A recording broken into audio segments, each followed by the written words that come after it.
The term cover-up is mentioned in there, I believe, north of 60 times.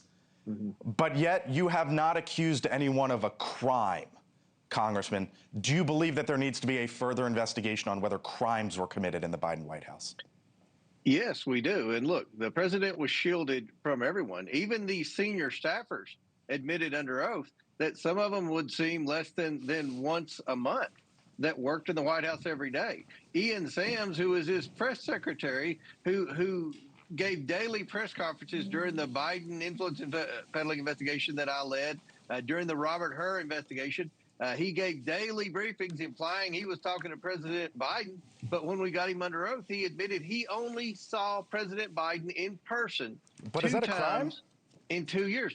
It's evidence of a cover-up. Every president in history communicates multiple times per week with their inner circle, except this president. Now, why is that relevant? It's relevant because this president, during the last 3 months of his presidency, during the lame duck period, just went haywire with the autopen. They signed all these executive orders. They signed all of these pardons with an autopen when 75% of the time, according to the White House records, Joe Biden was in the White House. There were no records. There were no notes. There was nothing in the National Archives that would demonstrate that Joe Biden played any role whatsoever in the decision-making process. There were inconsistencies with the testimony from all the different staffers on the pardon, the use of the autopen process. But one thing's consistent: every single staffer that used the autopen, even the staffers that authorized the lower level staffers to use autopen, none of them spoke directly to Joe Biden. And that's a concern, and that's why we think that Pam Bondi, based on our evidence and hours of testimony and all the emails, even the emails from the Merrick Garland Department of Justice that warned the Biden administration they were using the autopen excessively on legal documents, we believe that there was a cover-up of the president's health. But we asked Pam Bondi to use all the tools in the Department of Justice toolbox to investigate this further, starting with Dr. O'Connor, the White House physician, who pled the Fifth Amendment.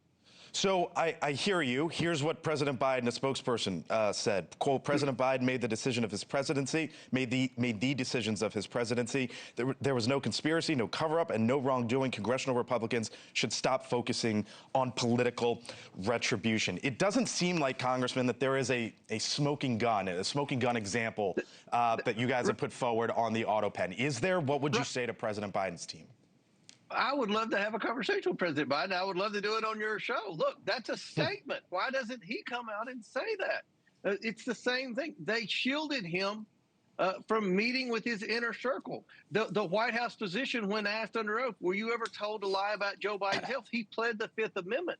I mean, look, we all saw his decline. And if you want to see how bad a shape Joe Biden really was for an extended period, look at the Robert Hur video. That was the one time when Joe Biden, during the last year of his presidency, had to sit down for several hours and attempt to answer questions during that Robert Hur investigation.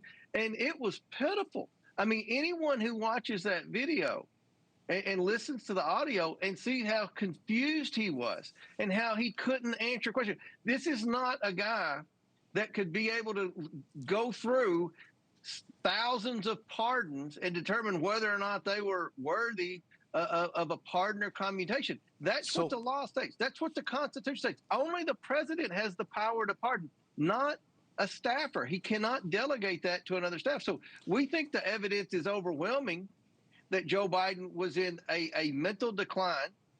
We wanted to press the White House physician, Dr. O'Connor, on this, but he pled the Fifth. That's why we've referred him to the D.C. Board of Medical Association. Thank you for watching. Subscribe below and download our NewsNation app right now on your phone, and you will get fact-based, unbiased news for all Americans.